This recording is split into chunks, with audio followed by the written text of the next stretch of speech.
Ito po ang paborito kong prutas. Ayan, gaybano at saging.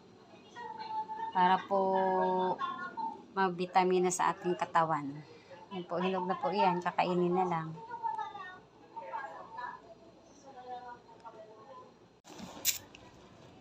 Ito po ang paborito kong prutas. Gaybano po.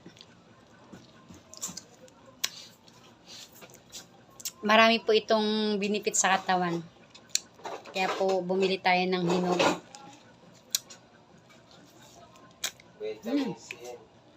Sarap.